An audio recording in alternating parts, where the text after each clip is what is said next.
বাড়িতে মেহমান আসবে, অনেক কিছু রান্না করব। তো প্রথমে আমি আওলা চালটা ভিজিয়ে নিলাম, পিঠা বানাবো। তো পিঠার আওলা চালটা ভিজিয়ে রেখে রান্নাটা শুরু করে দিলাম। তো রান্নার প্রথমেই আমি রান্না করব লাচ্ছা সেমাই।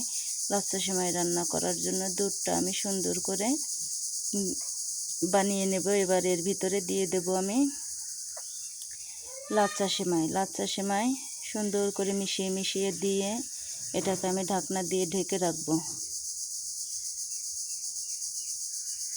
লাচ্ছা সেমাই দেওয়া হয়ে গেছে, এবার ঢাকনা দিয়ে ঢেকে রাখবো। এই তো দেখেন আমার লাচ্ছা সেমাইটা হয়ে গেছে। তো এবার আমি রান্না করব পোলাও।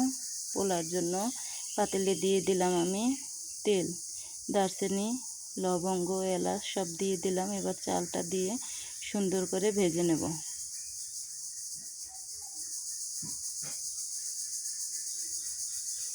তারপরে রান্না করব আমি মুগ ডালের ঘন্ট। তার জন্য ডালটা আমি সুন্দর করে ভেজে নিলাম। এখানে দিয়ে দেবো মিষ্টি কুমড়া। মিষ্টি কুমড়াটা সেদ্ধ দিয়ে দিলাম। ওইদিকে আমি ঘন্টর মশলাটা সুন্দর করে পেঁয়াজগুলো ভেজে মশলাগুলো দিয়ে দেব।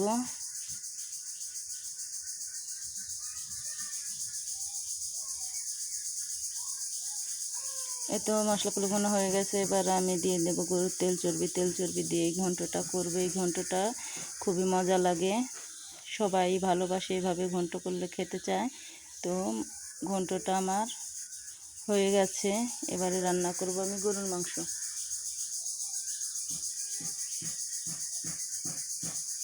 এত সকাল সকাল আপনাদের ভাইয়া টাটকা টাটকা গরুর মাংস আনছে বাজার থেকে। তো সেগুলো ধুয়ে পরিষ্কার করে নিলে কড়াই দিয়ে দিলাম তেল। তেল দিয়ে আমি পেঁয়াজগুলো সুন্দর করে ভেজে নেব। এবারে প্রয়োজনীয় যা যা মশলা ছিল সেগুলো দিয়ে মরিচটা দিয়ে আমি সুন্দর করে কষিয়ে নিলাম। এখানে আমি পাটায় বেটে মশলা ব্যবহার করি। তো মাংসগুলো দিয়ে দিলাম, মাংসগুলো সুন্দর করে কষিয়ে নেব। তো মাংসগুলো কষানো হয়ে গেছে। এই তো হয়ে গেছে আমার গরুর মাংস রান্না। মশলাগুলো দিয়ে দিলাম। এই তো দেখেন, এবারে রান্না করব আমি ডিম ভুনা।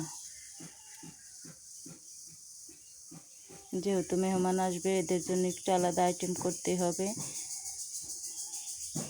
এই তো হয়ে গেছে আমার ডিম ভুনা। এবারে বানাবো আমি চিতই পিঠা। তার জন্য আমি ডোটা সুন্দর করে বানিয়ে নেব যাতে পিঠাগুলো সুন্দর হয়। এই তো ডোটা আমার বানানো হয়ে গেছে। এবার আমি পিঠার সাজে পিঠাগুলো দিয়ে দিলাম।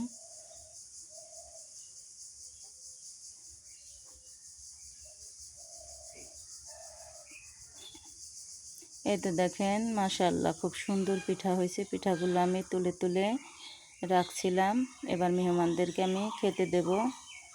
তো আলহামদুলিল্লাহ আমি যা পারছি সেটাই আমি আয়োজন করছি। এখানে কতটুকু করতে পারছি জানি না, তবে আমি যতটুকু পারছি অতটুকুই করছি। তো আজকের মতো এই পর্যন্ত।